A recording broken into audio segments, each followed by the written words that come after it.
ام المومنین سیدہ عائشہ رضی اللہ تعالیٰ عنہ فرماتی ہیں کہ ایک دن حضور کا دریا رحمت جوش میں تھا اور حضور نے فرمایا عائشہ جو مانگنا ہے مانگ لو۔ میں نے عرض کی یا رسول اللہ اگر آپ اجازت دیں تو میں اپنے باپ حضرت ابو بکر صدیق رضی اللہ تعالیٰ عنہ سے مشورہ نہ کر لوں کہ میں نے کیا مانگنا ہے؟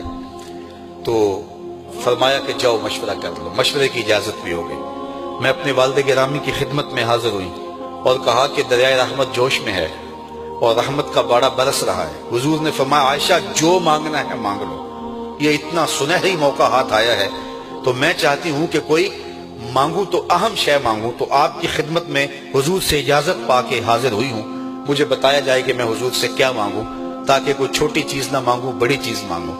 تو حضرت ابو بکر رضی اللہ تعالیٰ عنہ نے فرمایا کہ بیٹا حضور سے جا کے کہنا کہ معراج کی خلوت خاص میں اللہ نے آپ سے جو راز کی باتیں کی تھی ان باتوں میں سے ایک بات بتا دو۔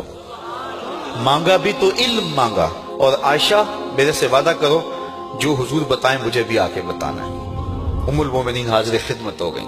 حضور نے پوچھا عائشہ مشورہ ہو گیا؟ کہا جی حضور ہو گیا۔ کہا مانگو کیا مانگتی ہو؟ کہا حضور معراج کی خلوت خاص میں جب اللہ کے حضور حاضر ہوئے رب نے آپ سے راز کی باتیں کی تو ان باتوں میں سے ایک بات بتا دیں۔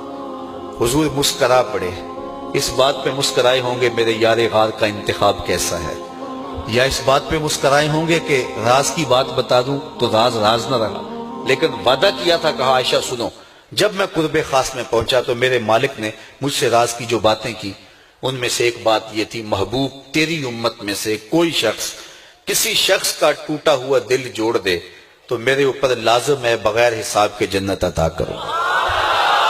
ام المومنین بہت خوش ہوئی اور اپنے والد گرامی سیدنا ابو بکر صدیق رضی اللہ تعالیٰ عنہ کے پاس آئیں اور ساری کہانی سنائی۔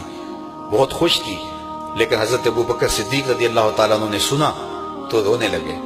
تو ام المومنین سیدہ عائشہ رضی اللہ تعالیٰ عنہ نے عرض کیا میرے والد گرامی یہ بات رونے والی تو نہیں ہے، ہم بسا اوقات کسی دکھی کے کام آ جاتے ہیں، کسی کا دکھڑا بیٹھ کے سن لیتے ہیں، کسی کی ڈھارس بنا دیتے ہیں، کسی کے کام آ جاتے ہیں، یہ تو بخشش کا بہانہ ہاتھ آ گیا اور آپ اس پہ رو رہے ہیں۔ تو فرمانے لگے عائشہ اس کو معکوس بھی پڑھو، تصویر کا دوسرا رخ بھی دیکھو، اگر کوئی شخص کسی کا ٹوٹا ہوا دل جوڑ دے تو بغیر حساب کے جنت میں جائے گا، اس کا دوسرا رخ یہ ہے اگر کوئی کسی کا دل توڑ بیٹھے تو سیدھا جہنم میں جائے گا۔